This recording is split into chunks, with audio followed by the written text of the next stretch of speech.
Ibu siap mengamalkan? Siap mengajarkan ke anak cucunya? Siap promosi ke teman-temannya?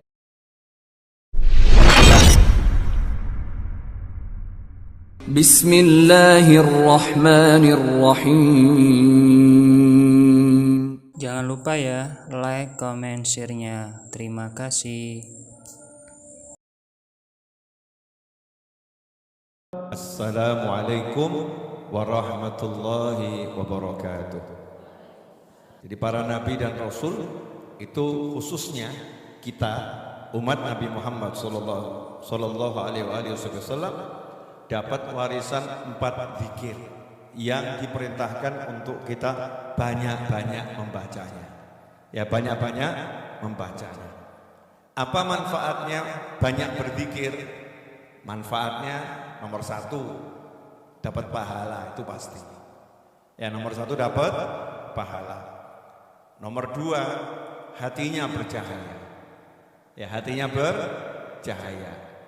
Nomor 3, dan ini yang paling tinggi juga disebut sama Allah Ta'ala. Siapa nyebut-nyebut Allah, maka dia juga disebut-sebut oleh Allah Subhanahu wa Ta'ala. Bayangkan kita dibangga-banggakan oleh Allah di hadapan para malaikat, para nabi, para rasul, dan hamba-hamba pilihan Allah Subhanahu wa Ta'ala, karena kita juga membangga-banggakan Allah Subhanahu wa Ta'ala dengan nyebut-nyebut nama-namanya Allah Subhanahu wa Ta'ala. Zikir yang diwariskan langsung oleh Nabi Ibrahim alaihissalam dan betul-betul itu diajarkan oleh Nabi Muhammad sallallahu alaihi wasallam ketika bertemu dengan Nabi Ibrahim di alam langit sewaktu Mi'raj. Kalau saya nggak salah ingat di langit yang ke-6 bertemu Nabi Ibrahim alaihissalam. Di situ Nabi Ibrahim perintahkan kita lewat pesannya pada Nabi Muhammad SAW, sampaikan pada umatmu salamku dan sampaikan kepada mereka bahwasanya surga itu tanahnya subur dan tanamannya adalah ucapan subhanallah walhamdulillah wala ilaha illallah wallahu akbar.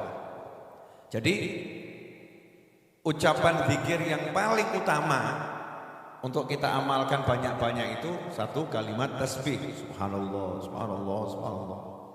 Yang kedua kalimat tahmid, alhamdulillah, alhamdulillah, alhamdulillah. Yang ketiga kalimat takbir, Allahu akbar, Allahu akbar, Allahu akbar. Yang keempat kalimat tahlil, la ilaha illallah. Ini 4 macam zikir yang kita diperintahkan untuk banyak mengucapkannya. Ya, terutama seperti yang diajarkan oleh Nabi Muhammad sallallahu alaihi wasallam. Kalau pengen rezekinya yang grojok, bukan cuma ngalir tapi grojok seperti grojokan gitu ya, grojok, maka jangan tinggalkan zikir ini setelah sholat sunnah fajar, sebelum sholat fardu subuh. Jadi setelah sholat sunnah fajar 2 rakaat, kemudian baca zikir ini, baru sholat subuh berjamaah. Apa itu? Subhanallah bihamdih, subhanallahil azim, astaghfirullah. Subhanallah wa bihamdih, subhanallahil azim, astaghfirullah. Jadi kalimat tasbih, tahmid ditutup dengan istighfar. Lagi-lagi yang dikedepankan di situ, yang diutamakan adalah kalimat tasbih dan tahmid. Subhanallah wa bihamdih, subhanallahil azim, astaghfirullah. Dalam hadis yang lain Rasul menyatakan kalimatani khafifatin 'ala lisan, thaqilatani fil mizan, subhanallah bihamdih, subhanallahil azim, atau kama qala sallallahu. Jadi kalau kita mau rezeki yang grojok, awali pagi salat sunnah fajar 2 rakaat, setelah itu baca subhanallah wa bihamdih, subhanallahil azim, astaghfirullah sebanyak 100 kali. Kemudian yang kedua, kalau pengen dosanya habis, ya kalau pengen dosanya habis, setelah salam dari sholat jangan loncat. Mohon maaf, saya pribadi mengingatkan diri saya dan mengingatkan istri saya, mengingatkan anak saya, mengingatkan adik saya, mengingatkan ibu-ibu semua dan sahabat saya dimanapun berada. Yuk kita betul-betul sadarkan diri, habis sholat jangan sentuh handphone. Itu setan handphone tuh, ya Allah, Masya Allah, kelunting kayak apa kayak alasannya macam-macam gitu. Ini penting, ini darurat, ini urgent. Setan itu semua. Masa nunggu 5 menit gak bisa. Siapapun tunggu dulu, saya akan sentuh kamu setelah selesai doa dan zikir. Jauhkan, ya jauhkan itu handphone dari kita sewaktu sholat dan setelah selesai sholat. Baca apa? Subhanallah 33, Alhamdulillah 33, Allahu Akbar 33, ditutup dengan La ilaha illallah wahdahu la syarikalah lahul mulku walal hamdu yuhyi wa huwa ala kulli syai'in qadir. 1 kali. 33 ditutup 1. Itu dosanya meskipun sebanyak buih di lautan diampuni sama Allah Ta'ala. Kelihatannya sepele, tapi kadang-kadang enggak, pilih handphone daripada ampunan. Iya, pilih lanjutkan nonton sinetron daripada ampunan. Ya harus disambut, saya butuh ampunan, tinggalkan yang lain. Harus dipaksakan dirinya. Kalau enggak dipaksakan akan terus kalah dengan handphonenya. Naudzubillah min dzalik. Apapun itu. Habis sholat. Nah, satu lagi, mau tidur. Bahkan zikir ini diwasiatkan langsung oleh Nabi Muhammad SAW kepada putrinya tercinta Sayyidah Fatimah Zahra radhiyallahu ta'ala anha dan menantunya tercinta Khalifah Ali bin Abi Thalib radhiyallahu ta'ala anha. Suatu hari Sayyidatuna Fatimah main ke rumah ayahnya radhiyallahu anha, main ke rumah ayahnya, ada perlu sama ayahnya. Jadi tinggal jalan sedikit masuk di situ. Nah ternyata sampai di rumah ayahnya lagi keluar. Nabi Muhammad SAW lagi keluar bagi-bagi pembantu. Sayyidatuna Fatimah datang, dengar ayahnya bagi-bagi pembantu. Sayyidatuna Fatimah disuruh oleh suaminya Ali bin Abi Thalib minta sama ayahnya. Tapi karena sungkan gitu ya, tadinya nggak mau berangkat tapi ya perintah suami, nggak apa-apa minta sama ayahnya. Berangkat, ternyata Rasulullah SAW sudah keluar dan udah pembantunya dibagi habis untuk sahabat. Maka Sayyidatuna Fatimah pulang ke rumahnya. Nah malam-malam Nabi Muhammad SAW balik ke rumah, dikasih tahu oleh Aisyah radhiyallahu ta'ala, Sayyidah Aisyah, ibu kita semua, ya Ummul Mukminin, ya ibu kita Aisyah radhiyallahu ta'ala ngasih tahu suaminya, ngasih tahu Nabi Muhammad SAW, tadi Fatimah kesini, berarti penting urusannya, dan gak ngomong apa-apa gitu. Maka Nabi Muhammad SAW segera keluar dari kamarnya, pindah ke sebelah, langsung masuk kamarnya Fatimah Zahra dan Ali bin Abi Thalib radhiyallahu ta'ala anhuma, sama pintunya juga kain. Keluar, buka pintu, masuk situ, masuk, ternyata Ali bin Abi Thalib masih melek, Sayyidah Fatimah Zahra juga masih melek, tapi sudah tiduran di ranjang yang sederhana. Dengar Nabi SAW masuk kamar, maka keduanya langsung mau bangun, mau nyambut. Sama Nabi SAW, dah gak usah bangun, Rasulullah yang naik ke atas ranjang, duduk di antara menantu dan putrinya. Sampai-sampai Ali bin Abi Thalib menyatakan radhiyallahu anhu, saya merasakan dingin kaki Nabi SAW sampai ke dada saya. Dan itu rumah Rasul gak ada atap yang solid ya, bukan gidak. Atapnya bukan gidak, pelepah kurma ditumpuk-tumpuk. Jadi kalau malam hawa musim dingin, yang dingin ya dingin banget, ya sangat dingin. Nah duduk di antara kedua putra dan putrinya, menantu dan putri tercintanya. Di situ Nabi Muhammad SAW faja'a faqa'ada baini wa bainaha hatta wajadtu barda qadamih ala batni faqala. Nah, karena sudah tahu, tanya itu, tadi datang ke rumah mau ngapain? Ada perlu apa wahai putriku?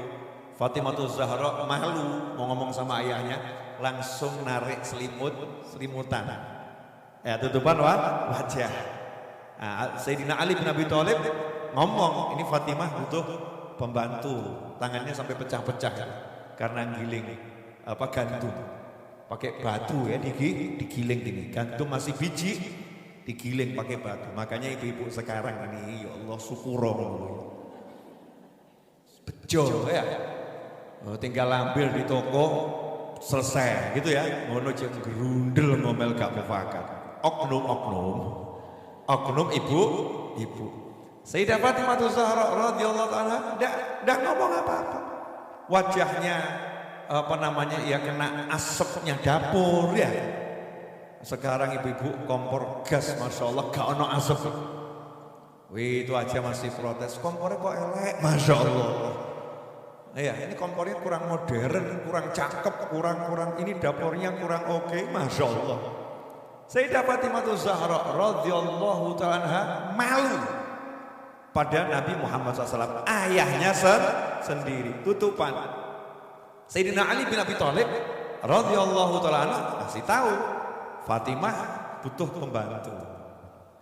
Ya, kenapa suaminya kok nggak ngasih? Ya memang nggak punya uang untuk carikan pembantu, nggak punya uang. Nah, kenapa istrinya nggak minta? Sadar kondisi suami. Gak minta, gak protes, gak ngeluh, ditawari tambah isi. Ini namanya putrinya Nabi Muhammad Sallallahu Alaihi Wasallam, yang wajib dicontoh sama semua wanita yang mengaku dirinya muslimah, apalagi anak cucu Nabi Muhammad Sallallahu Alaihi Wasallam. Punya rasa malu yang sangat tinggi, malu. Ya, malu. Nah, disitulah kemudian Nabi SAW saking sayangnya sama putrinya, sayangnya sama menantunya, dua-dua diajari. Ala adullukuma ala khairim mimma sa'altuma. Mau enggak kalian berdua saya ajari yang lebih baik daripada yang kalian berdua minta? Mau enggak saya ajarin yang lebih baik daripada yang kalian berdua minta? Tadi kan minta pembantu. Ini lebih baik dari membantu. Pertanyaan saya, ibu-ibu mau enggak dikasih Nabi Muhammad SAW sesuatu yang lebih baik dari pembantu? Mau tidak? Para suami di rumah mau tidak dikasih oleh Nabi Muhammad SAW sesuatu yang lebih baik dari pembantu? Mau tidak? Umat Islam mau enggak dikasih Nabi SAW sesuatu yang lebih baik dari pembantu? Mau tidak? Kalau mau mestinya nerimanya seneng. Apa kuwi? Ya. What is that? Ya, apa itu? Apa yang lebih baik dari pembantu? Maka Nabi Muhammad Sallallahu Alaihi Wasallam menyatakan, "Idza akhadtum madhaji'ukuma aw awaituma ila firashikuma." Kalau kalian sudah berada di pembaringan kalian, ya, atau sudah menuju tempat kalian untuk tidur, fasabbiha thalathan wa thalathin, maka ucapkanlah kalimat tasbih sebanyak 33 kali. Ya, kemudian wahmada thalathan wa thalathin, ucapkan alhamdulillah sebanyak 33 kali. Wa kabbira arba'an wa thalathin, maka setelah itu ucapkan kalimat takbir sebanyak 34 kali. Fa huwa khairun lakuma min khadim, maka itu buat kalian berdua lebih baik daripada kalian mendapatkan pembantu. Itu lebih baik daripada dapat pembantu. Jadi mau tidur sebentar saja, singkirkan handphone, singkirkan macam-macam, sudah siap mau take off. Ya, mau take off. Duduk sebentar atau sambil berbaring, bacalah subhanallah, subhanallah, subhanallah, subhanallah, subhanallah 33 kali. Alhamdulillah, alhamdulillah, alhamdulillah 33 kali. Allahu akbar, Allahu akbar, Allahu akbar, Allahu akbar. Baca terus sampai 34 kali. Lebih baik daripada pembantu. Nah, Sayyidina Ali bin Abi Thalib radhiyallahu ta'ala anhu, ya, beliau mengatakan, saya kemudian mempraktekkan itu dan tidak pernah saya tinggalkan sejak hari itu sampai kapanpun. Bahkan dalam peperangan yang dahsyat, ya, saya mau tidur pun tidak tinggalkan ini. Berarti penting atau enggak penting? Penting. Ibu-ibu siap mengamalkan? Siap mengajarkan ke anak cucunya? Siap promosi ke teman-temannya? Kamu mau yang lebih baik dari pembantu? Kenapa dikatakan lebih baik dari pembantu? Macam-macam lo ya. Satu, sering toh kecewa sama pembantu? Ya, pembantu kan juga manusia. Manusia itu ada namanya human error. Ya, human error. Manusia itu ada yang namanya ya punya gaya sendiri. Menyamakan watak itu susahnya luar biasa. Jangankan sama pembantu, ART, asisten, apapun itu namanya.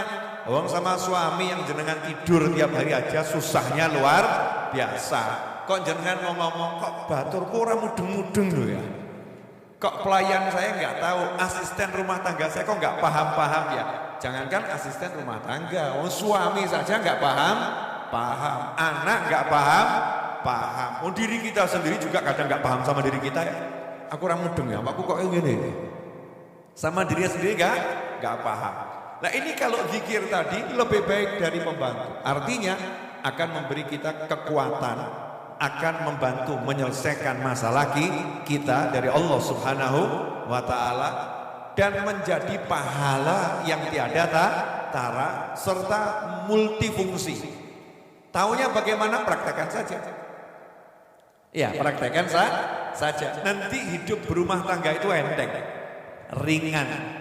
Karena punya subhanallah 33, alhamdulillah 33, Allahu Akbar 34. Baca itu. Itulah yang diajarkan oleh Nabi Muhammad SAW. Jadi ada beberapa zikir, tasbih, tahmid, takbir, tahlil tadi ya. Yang pertama habis sholat sunnah fajar, sebelum sholat subuh, subhanallah wa bihamdi, subhanallahil azim, astagfirullah 100 kali. Setelah itu setelah sholat seperti yang udah biasa kita amalkan. Setelah itu sebelum tidur, subhanallah 33, alhamdulillah 33, Allahu Akbar 34 tanpa kalimat tahlil. Walaupun ada riwayat yang lain, tapi ini riwayat yang sudah kita maklum mengamalkannya. Mudah-mudahan barokah manfaat.